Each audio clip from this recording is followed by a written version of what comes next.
Test 1. You will hear a number of different recordings, and you will have to answer questions on what you hear.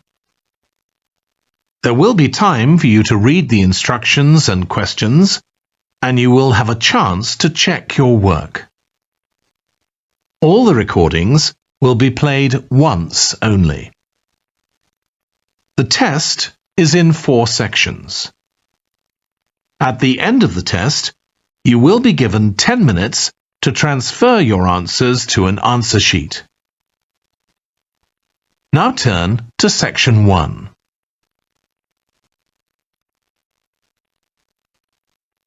Section 1. You will hear a woman reporting a theft to an officer in a police station. First, you have some time to look at questions 1 to 3.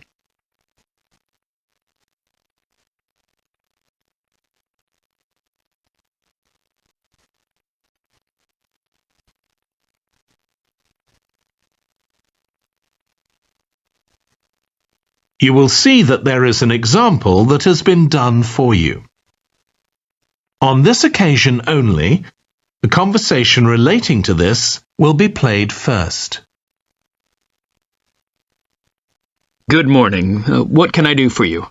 I want to report a theft. I had some things stolen out of my bag yesterday. I'm sorry to hear that.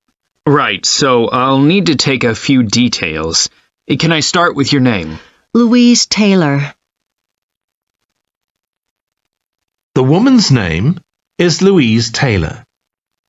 So Taylor has been written in the space. Now we shall begin. You should answer the questions as you listen, because you will not hear the recording a second time. Listen carefully and answer questions 1 to 3. Good morning. What can I do for you? I want to report a theft. I had some things stolen out of my bag yesterday. I'm sorry to hear that. Right, so I'll need to take a few details. Can I start with your name? Louise Taylor. Okay, thank you. And are you resident in the UK? No, I'm actually Canadian, though my mother was British. And your date of birth? December 14th, 1977. So you're just visiting this country? That's right. I come over most summers on business. I'm an interior designer, and I come over to buy old furniture, antiques, you know? There are some really lovely things around here, but you need to get out to the small towns. I've had a really good trip this year, until this happened. Okay. So you've been here quite a while? Yes, I'm here for 2 months. I go back next week. So, may I ask where you're staying now? Well, at present, I've got a place at Park Apartments. That's on King Street. I was staying at the Riverside Apartments on the same street, but the apartment there was only available for 6 weeks, so I had to find another one. Okay. And the apartment number? 15. Right. Before you hear the rest of the conversation, you have some time to look at questions 4 to 10.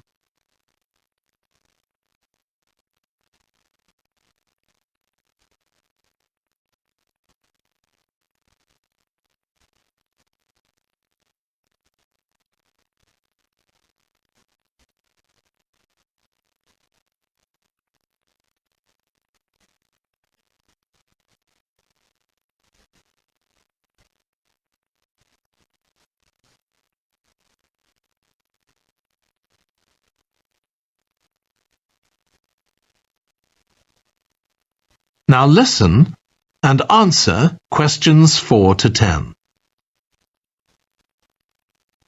Now, I need to take some details of the theft.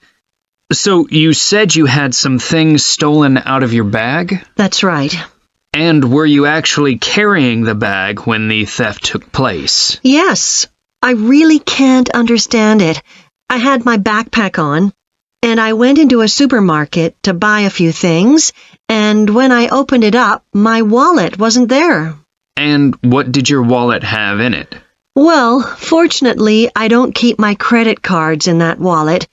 I keep them with my passport in an inside compartment in my backpack, but there was quite a bit of cash there, about £250 sterling, I should think. I withdrew £300 from my account yesterday, but I did a bit of shopping, so I must have already spent about £50 of that. Okay. At first I thought, I must have left the wallet back in the apartment. But then I realized my phone had gone as well. It was only a week old, and that's when I realized I'd been robbed. Anyway, at least they didn't take the keys to my rental car. Yes. So you say the theft occurred yesterday? Yes. So that was September the 10th? And do you have any idea at all of where or when the things might possibly have been stolen? Well, at first I couldn't believe it because the bag had been on my back ever since I left the apartment after lunch. It's just a small backpack, but I generally use it when I'm traveling because it seems safer than a handbag. Anyway, I met up with a friend, and we spent a couple of hours in the museum. But I do remember that as we were leaving there, at about 4 o'clock, a group of young boys ran up to us, and they were really crowding round us, and they were asking us what time it was. Then, all of a sudden, they ran off. Can you remember anything about them? The one who did most of the talking was wearing a T-shirt with a picture of something. Let's see. A tiger. Right. Any idea of how old he might have been? Around 12 years old? And can you remember anything else about his appearance? Not much. He was quite thin. Color of hair?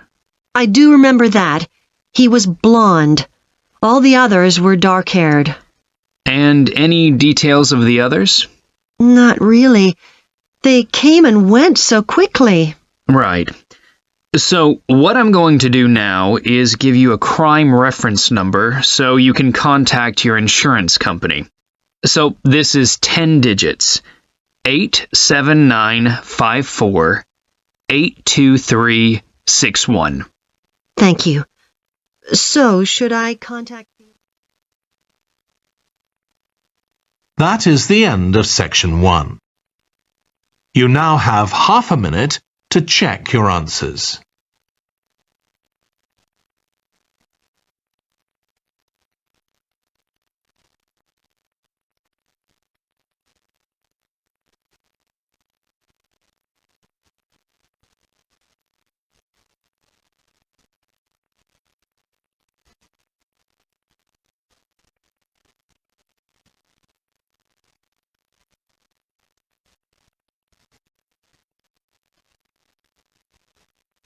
Now turn to section 2.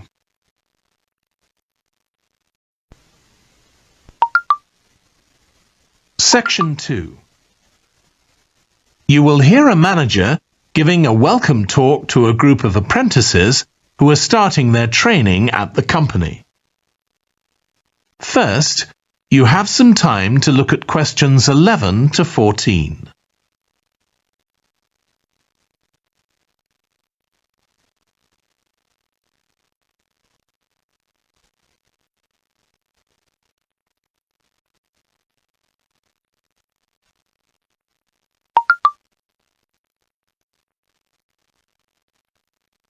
Now listen carefully and answer questions 11 to 14. Good morning, everyone. My name's Janet Parker, and I'm the Human Resources Manager. We're very happy to welcome you to your new apprenticeship.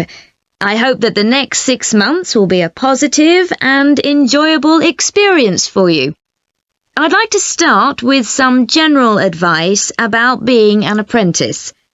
Most of you have very little or no experience of working for a big organisation, and the first week or so may be quite challenging. There will be a lot of new information to take in, but don't worry too much about trying to remember everything. The important thing is to check with someone if you're not sure what to do. You'll find your supervisor is very approachable and won't mind explaining things or helping you out. You're here to learn, so make the most of that opportunity.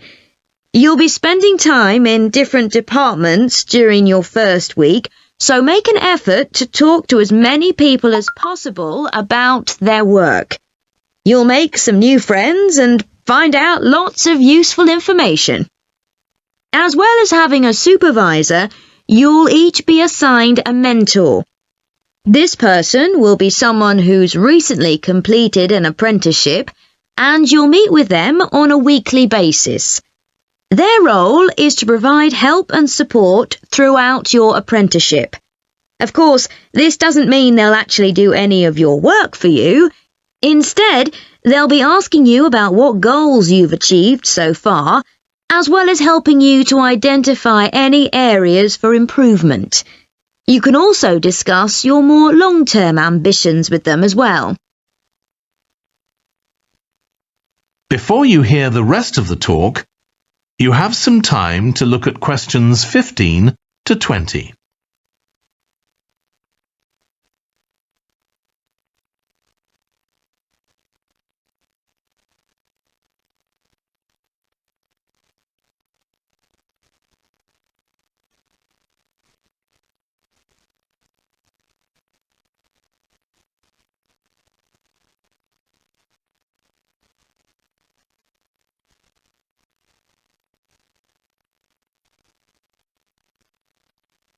Now listen and answer questions 15 to 20.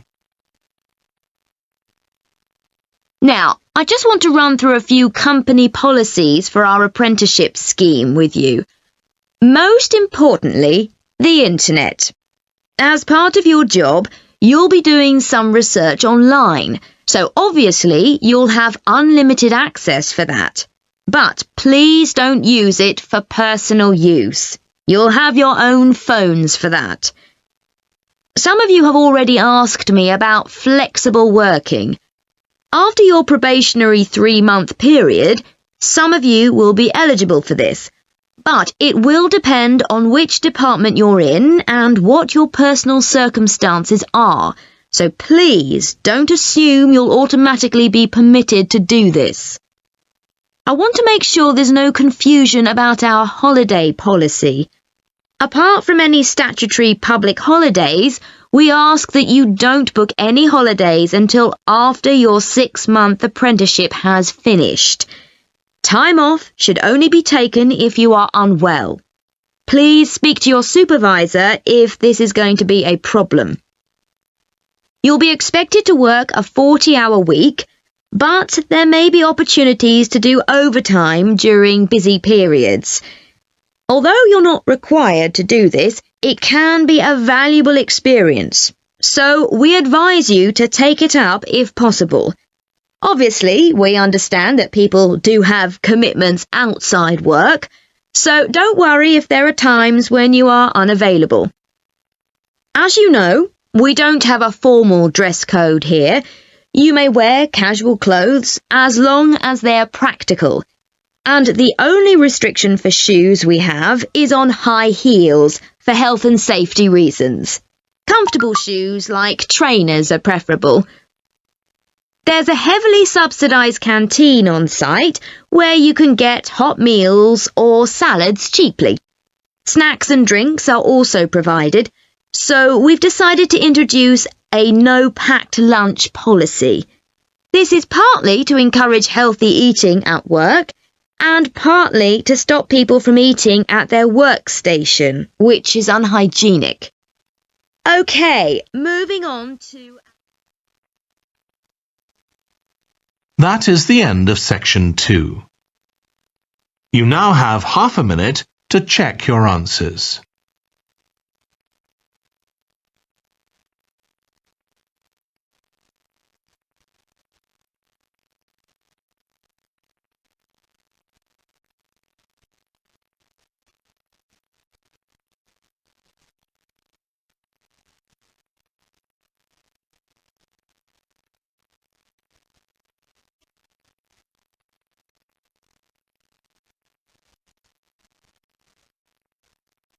Now turn to Section 3.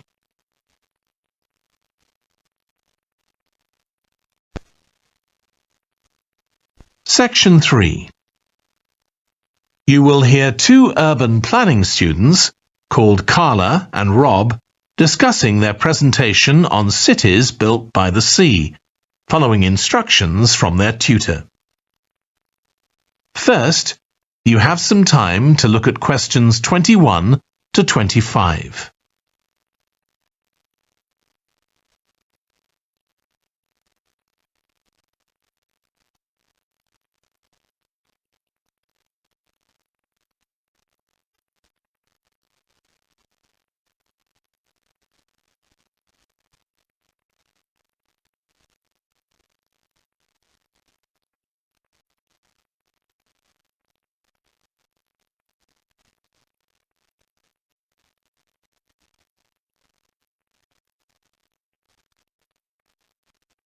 Now listen carefully and answer questions 21 to 25. Okay, so what I'd like you to do now is to talk to your partner about your presentations on urban planning. You should have done most of the reading now, so I'd like you to share your ideas and talk about the structure of your presentation and what you need to do next. OK, Rob, I'm glad we chose quite a specific topic, cities built next to the sea. It made it much easier to find relevant information. Yeah, and cities are growing so quickly. I mean, we know that more than half the world's population lives in cities now. Yeah, though that's all cities, not just ones on the coast. But most of the biggest cities are actually built by the sea. I'd not realised that before. Nor me. And what's more, a lot of them are built at places where rivers come out into the sea, but apparently this can be a problem. Why? Well, as the city expands, agriculture and industry tend to spread further inland along the rivers, and so agriculture moves even further inland up the river. That's not necessarily a problem, except it means more and more pollutants are discharged into the rivers. So these are brought downstream to the cities? Right. Did you read that article about Miami on the east coast of the USA? No. Well, apparently back in the 1950s, they built channels to drain away the water in case of flooding. Sounds sensible. Yeah, they spent quite a lot of money on them, but what they didn't take into account was global warming. So they built the drainage channels too close to sea level, and now sea levels are rising, they're more or less useless. If there's a lot of rain, the water can't run away. There's nowhere for it to go. The whole design was faulty. So what are the authorities doing about it now? I don't know. I did read that they're aiming to stop disposing of wastewater into the ocean over the next 10 years. But that won't help with flood prevention now, will it? No, really, they just need to find the money for something to replace the drainage channels in order to protect against flooding now. But in the long term, they need to consider the whole ecosystem. Right. Really, though, coastal cities can't deal with their problems on their own, can they? I mean, they've got to start acting together at an international level instead of just doing their own thing. Absolutely. The thing is, everyone knows what the problems are, and environmentalists have a pretty good idea of what we should be doing about them, so they should be able to work together to some extent. But it's going to be a long time before countries come to a decision on what principles they're prepared to abide by. Yeah, if they ever do. Before you hear the rest of the discussion, you have some time to look at questions 26 to 30.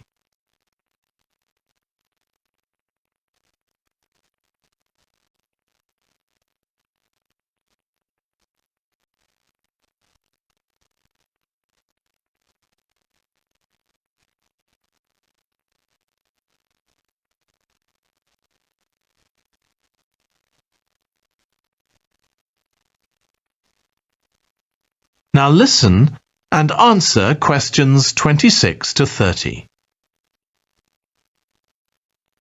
So, I think we've probably got enough for our presentation. It's only 15 minutes. OK, so I suppose we'll begin with some general historical background about why coastal cities were established. But we don't want to spend too long on that. The other students will already know a bit about it. It's all to do with communications and so on. Yes. We should mention some geographical factors, things like wetlands and river estuaries and coastal erosion and so on. We could have some maps of different cities with these features marked. On a handout, you mean? Or some slides everyone can see? Yeah, that'd be better. It'd be good to go into past mistakes in a bit more detail. Did you read that case study of the problems there were in New Orleans with flooding a few years ago? Yes, we could use that as the basis for that part of the talk.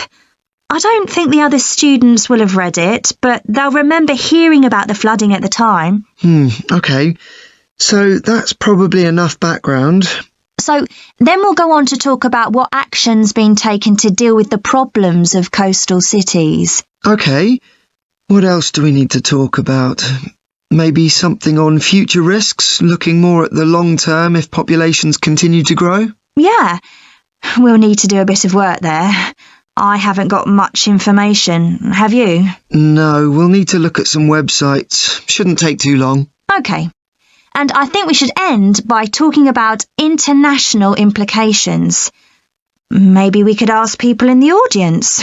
We've got people from quite a lot of different places. That'd be interesting, if we have time, yes. So now, shall we go on? That is the end of section 3. You now have half a minute to check your answers.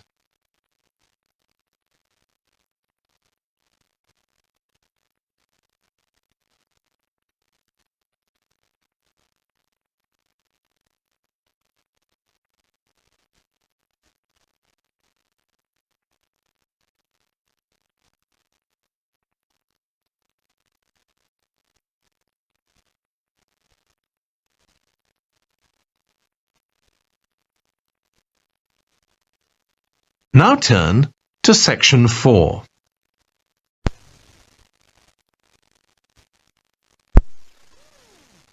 You will hear part of a lecture on renewable energy that uses the power of the sea. First, you have some time to look at questions 31 to 40.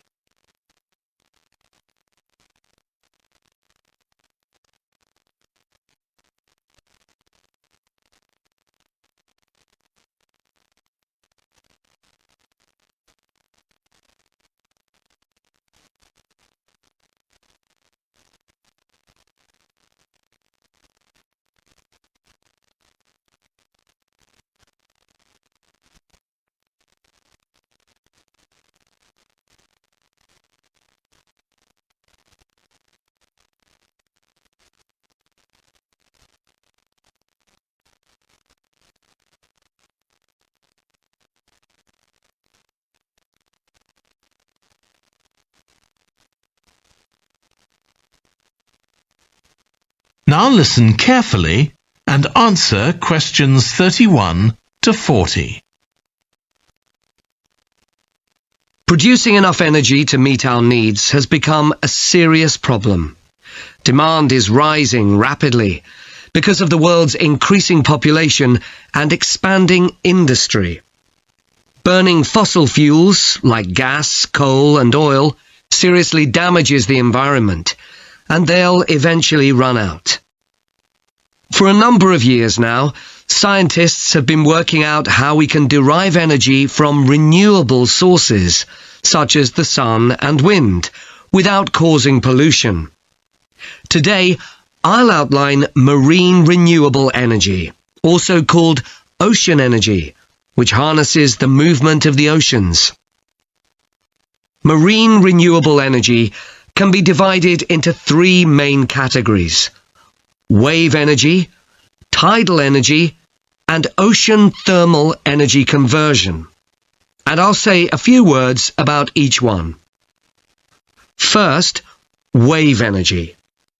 Numerous devices have been invented to harvest wave energy, with names such as Wave Dragon, the Penguin, and Mighty Whale. And research is going on to try and come up with a really efficient method. This form of energy has plenty of potential, as the source is constant, and there's no danger of waves coming to a standstill. Electricity can be generated using onshore systems, using a reservoir, or offshore systems. But the problem with ocean waves is that they're erratic, with the wind making them travel in every direction. This adds to the difficulty of creating efficient technology. Ideally, all the waves would travel smoothly and regularly along the same straight line. Another drawback is that sand and other sediment on the ocean floor might be stopped from flowing normally, which can lead to environmental problems.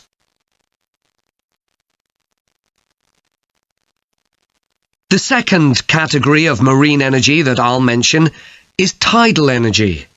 One major advantage of using the tide rather than waves as a source of energy is that it's predictable.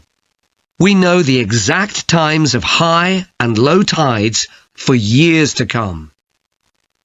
For tidal energy to be effective, the difference between high and low tides needs to be at least 5 meters.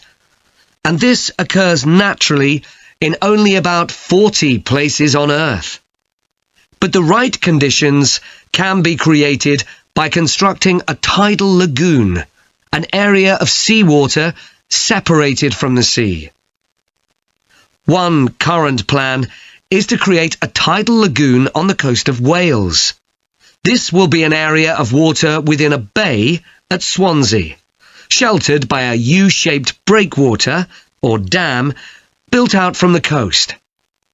The breakwater will contain 16 hydro turbines, and as the tide rises, water rushes through the breakwater, activating the turbines, which turn a generator to produce electricity. Then, for 3 hours as the tide goes out, the water is held back within the breakwater, increasing the difference in water level until it's several meters higher within the lagoon than in the open sea. Then, in order to release the stored water, gates in the breakwater are opened. It pours powerfully out of the lagoon, driving the turbines in the breakwater in the opposite direction and again generating thousands of megawatts of electricity.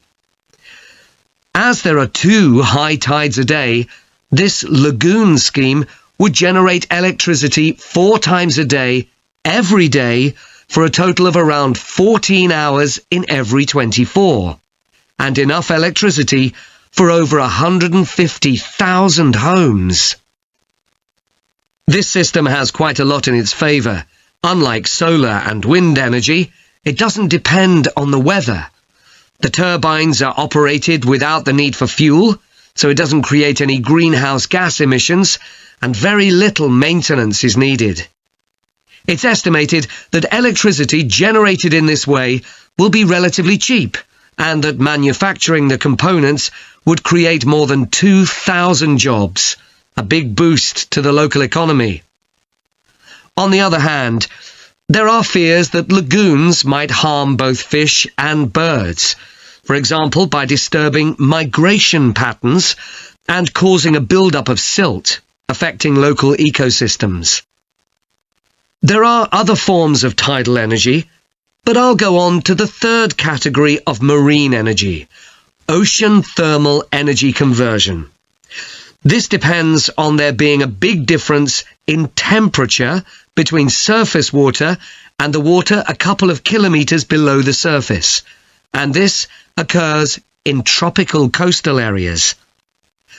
The idea is to bring cold water up to the surface using a submerged pipe. The concept dates back to 1881, when... That is the end of section 4. You now have half a minute to check your answers.